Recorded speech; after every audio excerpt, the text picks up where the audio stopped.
Olá pessoal, sejam bem-vindos a mais um vídeo do canal EFI Sem Complicação. Como vocês já sabem, eu sou Renata Oliveira. Hoje a gente vai falar um pouquinho, sobre a medida de assimetria. E se você gostar desse vídeo, deixe o seu like, ative o sininho de notificação e, se possível, compartilhe e deixe seus comentários com as dúvidas e sugestões. Algebricamente, a gente pode estabelecer que uma distribuição de frequência ela é simétrica se a diferença entre a média e a moda forem nula. Então, numa distribuição simétrica, o que ocorre, A média ela é igual ou semelhante à mediana, que é igual ou semelhante aí à moda. Então, quando ocorre uma diferença entre média, mediana e moda, eu tenho que analisar a assimetria aí dessa curva. Então, aqui nós temos a moda, e vejam que a mediana e a média elas são maiores do que essa moda, ou seja, nesse caso eu tenho uma assimetria à direita ou positiva desses meus dados aqui. Quando eu tenho a mediana e a média com valores menores do que a minha moda, nesse caso eu tenho uma curva assimétrica à esquerda ou negativa. Então, em relação às formas das curvas de frequência, as curvas em forma de sino, elas são caracterizadas pelo fato de apresentar a frequência máxima na região ali central dela. E as curvas simétricas, ela apresenta, então, uma frequência máxima no ponto central e os pontos que são distantes ali, eles têm frequências idênticas, tá? A curva de Gauss, então, ela é uma representação de uma distribuição normal. E quando a gente emprega aí testes estatísticos, existe o teste de Kolmogorov, Smirnov e de Shapiro-Wilk, que vão verificar se seus dados apresentam essa distribuição simétrica ou normal. Quando eu tenho um N menor do que 30, então, um exemplo, avaliei abaixo de 25 pessoas, é preferível usar o teste aí de normalidade de Shapiro-Wilk. E um N maior do que 30, eu posso utilizar aí o teste de Kolmogorov-Smirnov. Muitas variáveis biológicas, ela tem uma distribuição equilibrada, em que os pontos centrais são mais frequentes e os extremos mais raros, Sendo que os valores muito baixos tão frequentes quanto os muito altos. Então, aqui nós vemos uma forma aproximada de um sino, dessa curva. Então, aqui nós temos os valores centrais e os extremos aqui, eles são mais raros. Em relação às propriedades ou às características aí da curva normal, conforme eu falei, a curva normal ela tem a forma de um sino com as caudas aí, assintóticas ao eixo X, Isso significa, que teoricamente os valores de X eles podem variar desde menos infinito até mais infinito. Mas na prática, a gente utiliza a curva normal com seus limites, finitos aí com os dados coletados. A curva, ela jamais toca o eixo X e, portanto, ela mostra uma figura aberta aí nas suas caudas, nas suas laterais. E a curva, ela é simétrica à perpendicular que passa ali pela média, sendo que a média, a mediana e a moda são valores aí coincidentes. Então, sobre os parâmetros dessa curva normal.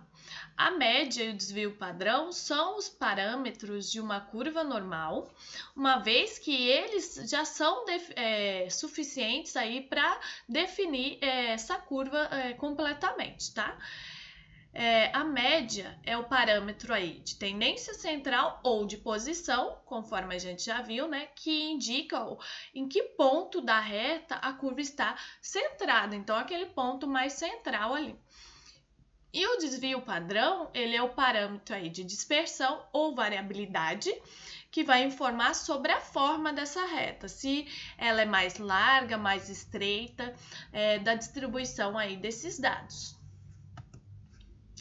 Então, aproximadamente 68% dos valores de x, ele situa-se entre os pontos de inflexão.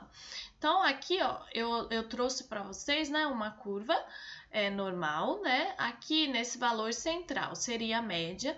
O que são esses pontos de inflexão? É um desvio padrão dessa média. Aqui é um ponto de flexão e aqui é outro. Ou seja, 68% dos meus dados, eles vão estar situados aqui nessa área, tá? O conhecimento aí das propriedades da curva normal, ela é muito útil, tá? Para mim conhecer um pouquinho desses dados. Então, eu vou dar um exemplo aqui, né? Vamos supor, né, que a glicemia, você coletou lá a glicemia, e esses dados, né, eles têm uma distribuição normal, ou seja, eles se enquadram aqui, né, na curva de Gauss. A média é 90, então aqui seriam 90, e o desvio padrão de 5 miligrama aí por decilitro, né, na população de pessoas sadias. O que a gente pode concluir conhecendo aí a curva de Gauss? Então, a gente pode definir, né, que aproximadamente 68% da população de indivíduos normais, eles possuem, então, valores de glicemia entre a média e o desvio padrão. Ou seja, a média, né, menos 5, 85 miligramas, e a média mais um desvio padrão, que é 90 mais 5, 95 miligramas. Então, vamos lá, vamos pensar um pouquinho aqui, ó. Voltando aqui na curva de Gauss, ou seja, a minha média tá aqui, né, 90, e os 68%, então, da minha população, ela tem entre 85 e 95, né, de glicemia sanguínea, né? Por quê? Porque suponhamos, né, que a média de 90, o desvio padrão sendo 5, um desvio padrão para baixo, um desvio padrão para cima. Então, 68% dos meus avaliados vai ter entre 85 e 95 miligramas aí por decilitro de glicemia. A maior parte aí, 95% das pessoas, ela tem uma glicemia entre a média e menos 2 desvio padrão, ou seja, a média 90, 2 desvio padrão, né? 10, 80, e a média e mais 2 desvio padrão, 90, mais 10, 100. Ou seja, voltando na curva, né? Aqui, então, a média vai ser 90, né? Cerca aí, né, de 95%, né, das pessoas, isso é padrão, vão estar, então, entre 80 e entre 100. Então, estarão aqui na minha curva, entre 80 e 100 miligramas por decilitro de glicemia. E praticamente todos os indivíduos, né, 99,7%, eles estão, dessa população, eles vão ter valores entre a média e menos 3 desvio padrão. Ou seja, a média, qual é a média? 90, menos 3 desvio padrão, menos 15, né, 75. E a média mais 3 desvio padrão, 90 mais 15, 105. Ou seja, praticamente todos os meus indivíduos, né, vão estar aqui, né, entre 75 e 105 de glicemia sanguínea, tá? Então, junto aí, né, com as medidas de assimetria, a gente tem a medida da curtose, que é o quê? É o grau de achatamento de uma distribuição de frequência em relação à distribuição padrão, que é denominada aí, né, a curva normal. A curva normal, então, ela corresponde a uma distribuição teórica de probabilidade. Então, aqui, ó, por exemplo, vejam que eu tenho uma imagem A, B e C, né? Vejam que na A, a média aqui tá no 4, tá? O desvio padrão, né? ele é um pouquinho, né? Então, ele passa aqui, ó. Pode ter até 100, né, por cento dos indivíduos, vai ter entre 1 e 7. A curva B, ela tem um comportamento semelhante à curva A em relação à variabilidade, à dispersão desses dados, porque vejam que a cauda é bem semelhante, né? Porém, a média dela, né, agora é 8, ou seja, quase 100% dos meus indivíduos vai estar entre 5 ali e 11, né? E a curva C, ela mostra uns dados menos dispersos, porque olham que é uma curva ali, né, mais achatadinha. Então, ela também tem uma média de 8, igual a curva B. Mas olha só, 100% dos indivíduos aí, né, ele tá entre 6,5 e 9,5, tá? Então, mostra uma curva com os dados menos dispersos.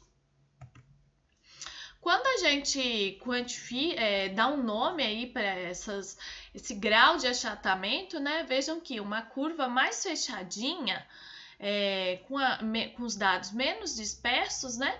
Ela tem o nome aqui, né? De leptocúrtica, tá?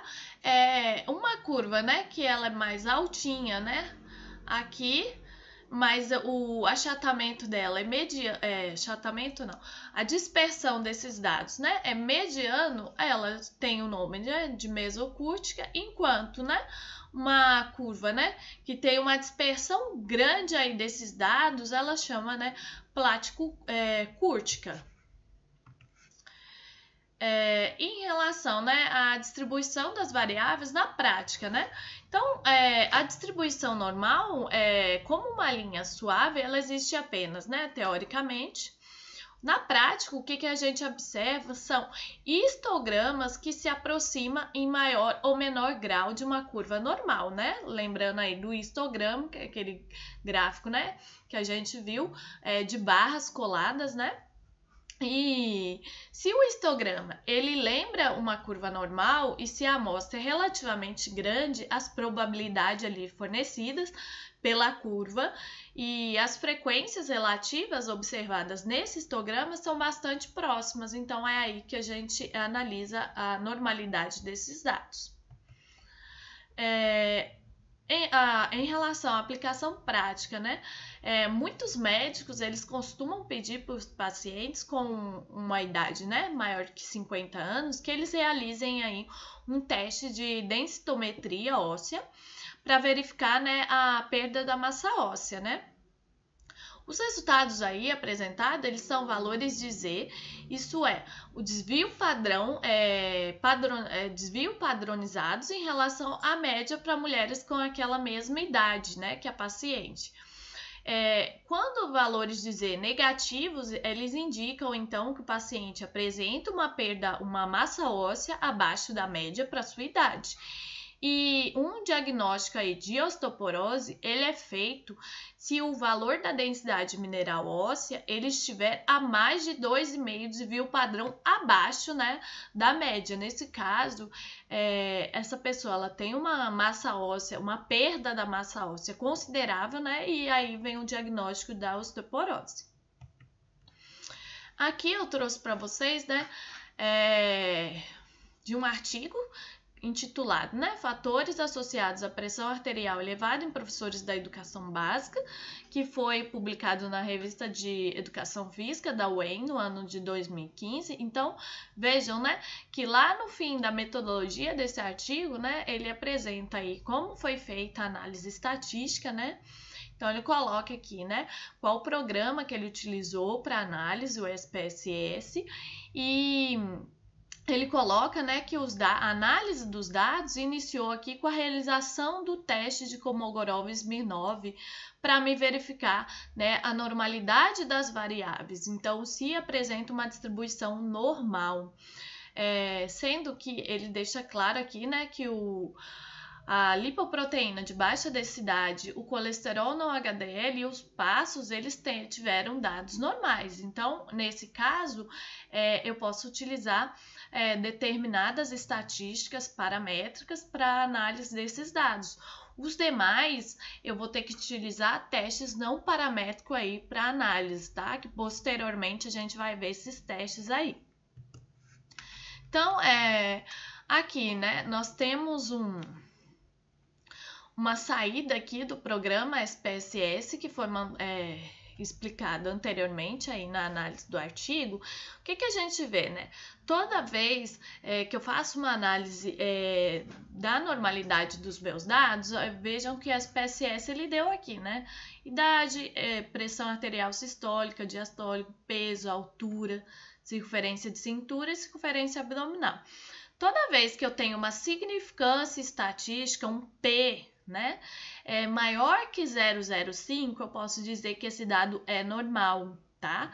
Então, se a gente analisar aqui, né, pelo teste de Kolmogorov-Smirnov, lembrando, né, que se eu tenho uma amostra maior, é preferível utilizar esse teste, né? A gente vê que somente a altura, ela teve aí um valor maior que 0,05, ou seja, a altura apresenta uma distribuição simétrica ou normal. As demais variáveis apresentam uma distribuição assimétrica ou não normal, tá? Aqui, né, são as referências que eu utilizei para montar essa aula. E eu gostaria de agradecer a participação de vocês e nos vemos, né, na próxima aula para falar um pouquinho, né, sobre os demais testes estatísticos, as medidas de comparação, tá? E muito obrigado!